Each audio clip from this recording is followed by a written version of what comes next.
Ivan, the remarkable true story of the shopping mall gorilla by Katherine Applegate, illustrated by G. Brian Karras.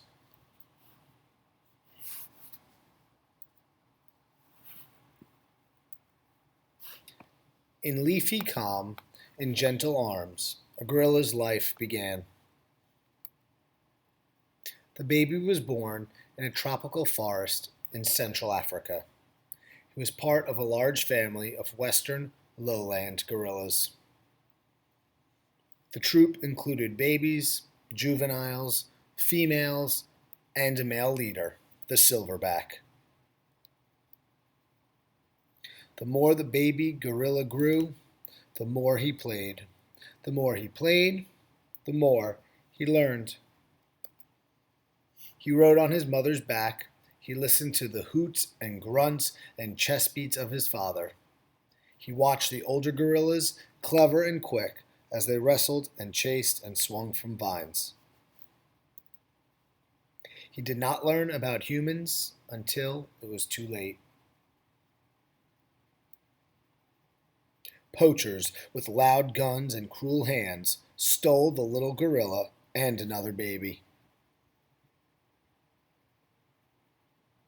After thousands of miles and endless days in a black, damp crate, at last came light and fresh air. The jungle, green with life, was gone. The gorillas had traveled halfway around the world to Tacoma, Washington. A man who owned a shopping mall had ordered and paid for them, like a couple of pizzas, like a pair of shoes.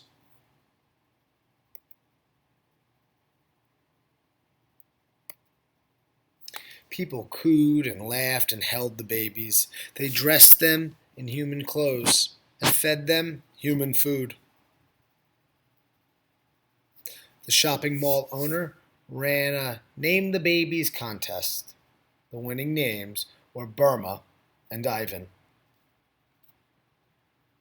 One dark day, soon after the babies arrived in their strange new world, Burma died. Without her, Ivan was all alone, with too much left to learn.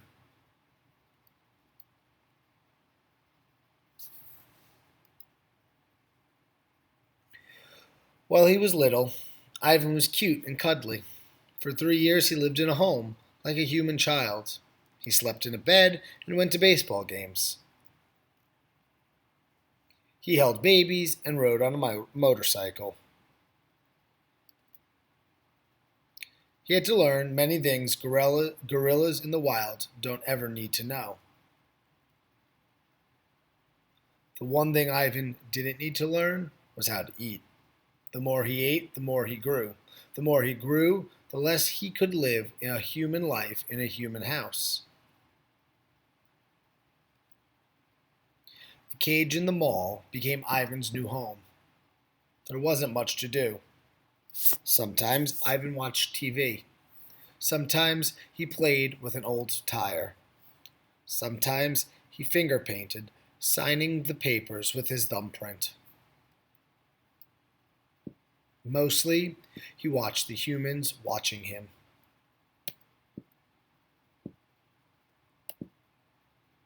Ivan was about 13 when his coat began to shimmer with silvery white hairs. He'd grown into a silverback gorilla. In the jungle, he would have been ready to protect his family, but he had no family to protect. Year after year passed. People began to grow angry about Ivan's lonely life. Children and adults wrote letters and signed petitions and held protests. Ivan lived in his cage without the company of other gorillas for 27 years before he was sent on another journey. This time, the hands were gentle. Zoo Atlanta wasn't a jungle. It was a place with walls. Still, the breeze carried jungle sounds and scents. Scientists who understood the needs of gorillas helped Ivan adjust slowly, carefully, gently to his new life. Finally, it was time. Was Ivan ready? Cameras clicked, reporters watched.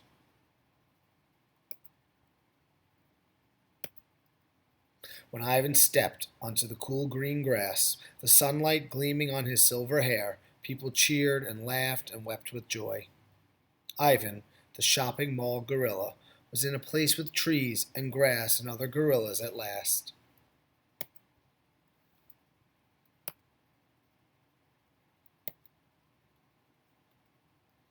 In leafy calm and gentle arms, a gorilla's life began again.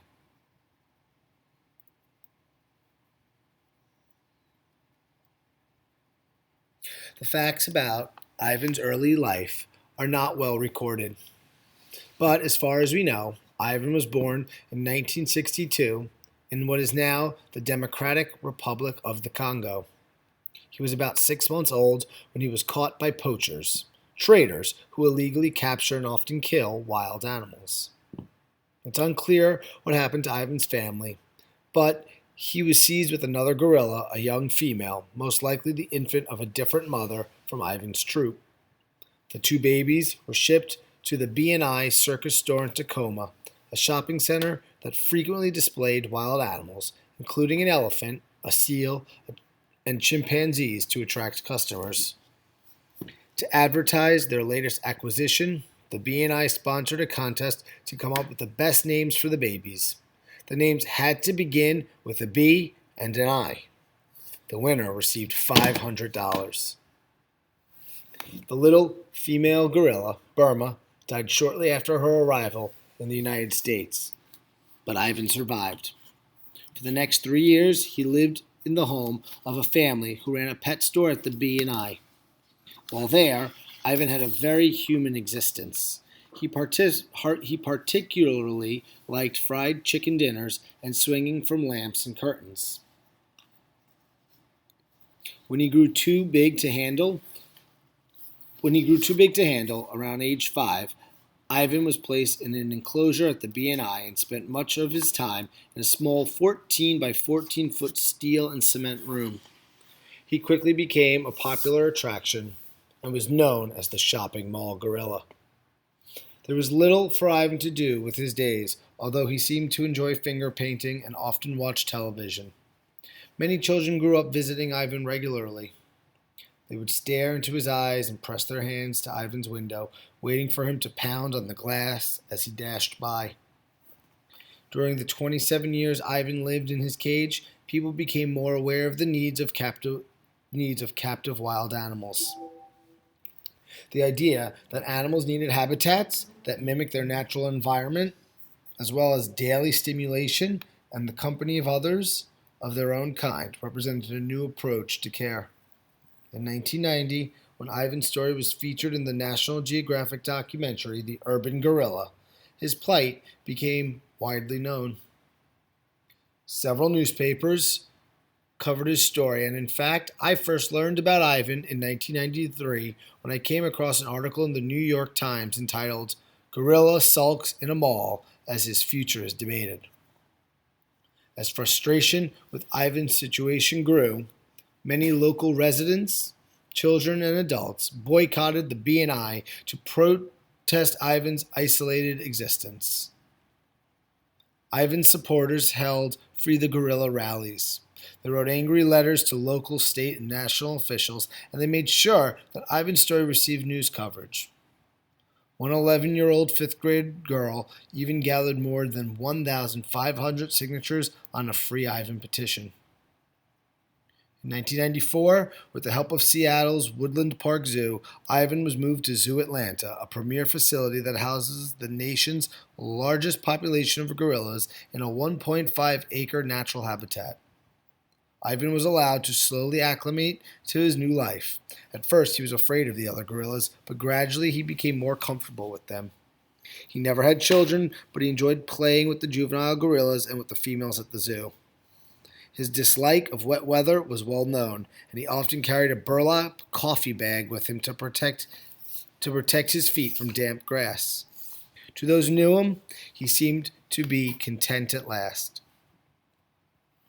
Ivan died in 2012 at the age of 50.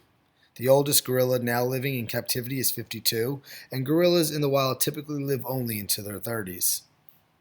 Zoo Atlanta held a memorial service for its beloved celebrity gorilla, which was attended by people from all over the country. Ivan is remembered for his quirky personality and his loving relationship with his keepers, as well as for representing the need for all animals to be treated with dignity and kindness.